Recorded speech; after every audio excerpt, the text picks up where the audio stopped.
Ассалаумағалейкум достар, қалайсыздар? Ең жақсы спорттың жанкүйерлері. Достар, бүгінгі видеомды мен сіздерге бір алғыс айтып, рахмет айтып бастайын деп тұрмын. Сіздерге үлкен рахмет, бізді қолдап жатқандарыңызға, демеп жатқандарыңызға. Себебі Алтын доптың қай аккаунтын қарасақ та, Инстаграмда, ТикТокта, Ютубта өте жоғары белсенділікте.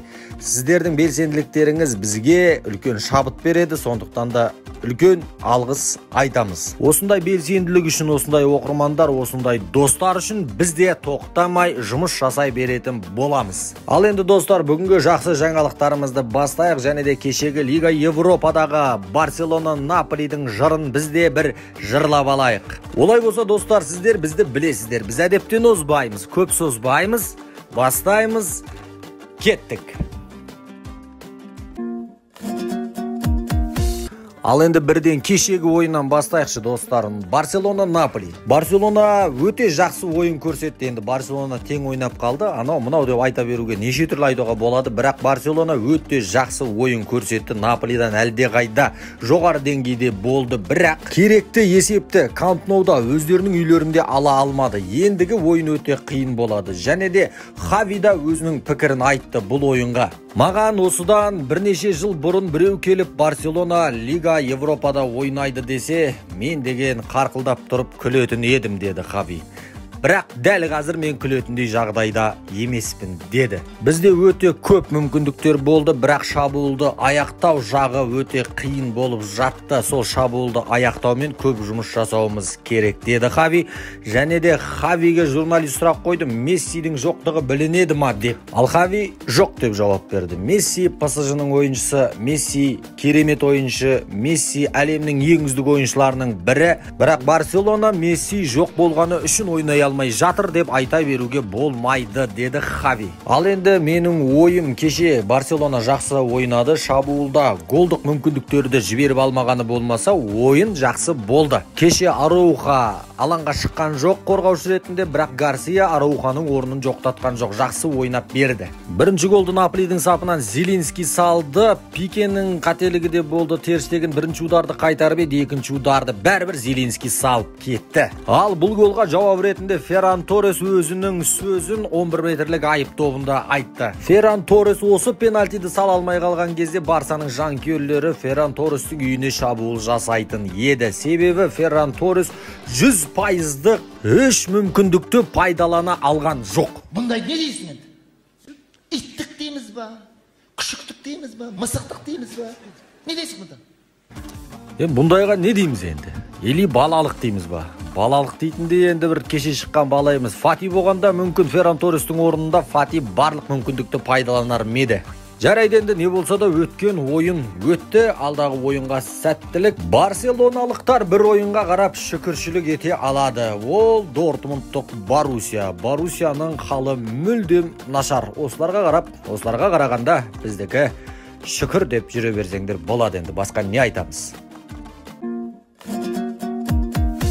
Реал Мадридтің аңыз қақпашысы, аңыз ойыншысы Икер Касильяс деген жігіт Реал Мадрид пен PSG-ның ойынына қатысты өзінің әңгімесін сөзін айтты. Реал Мадрид үшін бұл өте жақсы есеп, деді. Куртуаға жарайсың, деді. Жігіттерге сәттілік тіледі, және де Реал Мадрид PSG-дан өтіп кететініне 100% сенімдімін, деді Реал Мадридтің аңыз қақпашысы Икер Касильяс мырза.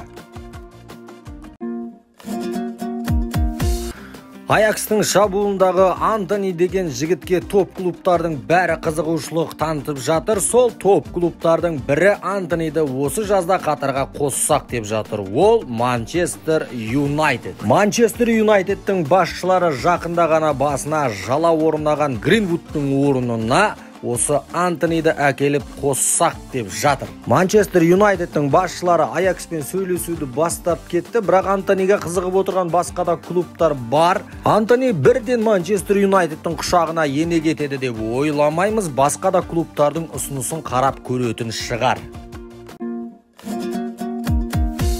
Ал енді Атлетико Мадрид жайлы жаңалықтар. Атлетико Мадридтің басшыларының кейбірі қазірден бастап Диего Симеонға сенім артпайды. Диего Симеон соңғы 6 ойынның 4-еуінде жеңіліс тапқан, және де осының алдында өткен ойында Левантеге 1-0 есебімен жеңіліп қалды. Ал Леванте болса Ла Лиганың ең соңғы орнында тұрған команда. Бірақ енді Диего Симеонға деген жанкүйерлердің өкпесі жоқ шығар, қаншама жетістіктерге жеткізді Атлетико Мадридті. Шынымен де Диего Симеонға қазір демалыс керек шығар, сондықтан да енді құрметтеп, қошеметтеп Диего Симеонды команданың аңызы ретінде орындарынан тік тұрып, шапалақты мұқтырып шығарып салу керек. Енді басқа жол жоқ сияқты. Шынымен де Атлетико Мадридтің ойыны әлсіреп бара жатыр.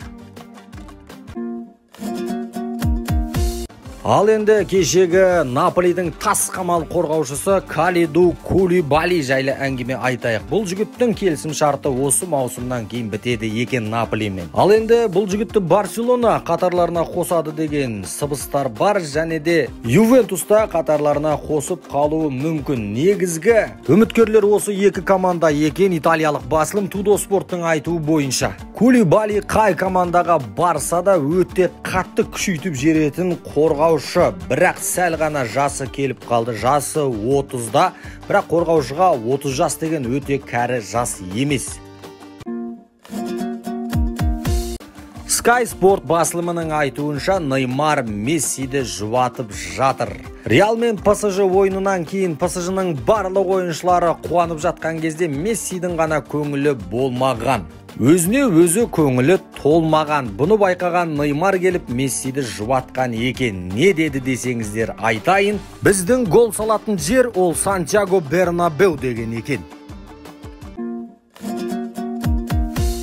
Достар, Криштиану Роналду жайлы жаңалығымызды да айта кетейік. Sky Sport басылымының айтуынша, Марка басылымының айтуынша, және де басқа да басылымдардың айтуынша, Криштиану Роналдуға MLS-тан 2 клуб ұсыныс тастап жатыр. Оның бірі Интер Майами, екіншісі Лос-Анджелес Галакси. Бұл клубтар Криштиану Роналдуның агентімен Джорджо Мендешпен сөйлесіп те көрген. Криштиану Роналду неге MLS-қа баруы керек? Криштиану Роналду ойыны әлсіреді ма? Жоқ, өте жоғары деңгейде әлі ойыны. Криштиану Роналду MLS-қа кетуге әлі ерте. 37 жасқа келсе де, Криштиану Роналду әлі біраз Европада жүруі керек. MLS-қа 40 жастан кейін барса да үлгереді. Бірақ та Криштиану Роналду мен Манчестер Юнайтедтің ойыншыларының арасында келіспеушіліктер бар. Криштиану Роналду Манчестер Юнайтедтің ойыншыларының бәрін басқарғысы келеді деп ренжіп жүр екен Манчестер Юнайтедтің ойыншылары.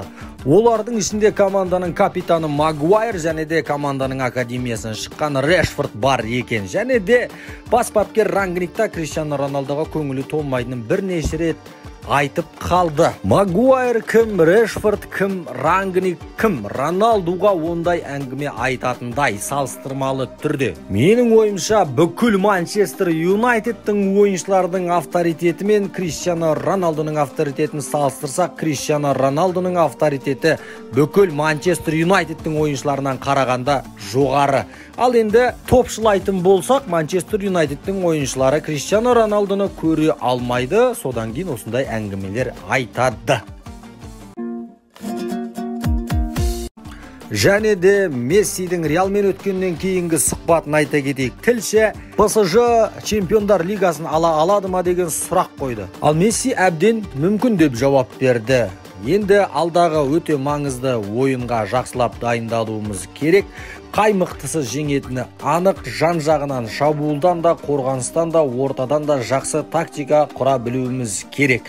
Біз осы ғажап клубтың жанкүйерлеріне құлақты кубокты алып бергіміз келеді, және соған үлкен жұмыстар жасаймыз, деді Месси. Ал достар, бүгінге осы, назарларыңызға үлкен рахмет. Бізбен бірге болыңыздар, каналға жазылыңыздар, қоңыраушаны басыңыздар. Тағы да сіздерге үлкен алғыс айтамыз. Жаңалықтар ұнаса лайк басыңыздар. Бүгінгі жаңалықтарға қатысты ой пікірлеріңіз болса, міндетті түрде комментарияға жаза отырыңыздар. Бұйыртса ертең кездескенше достар, рахмет.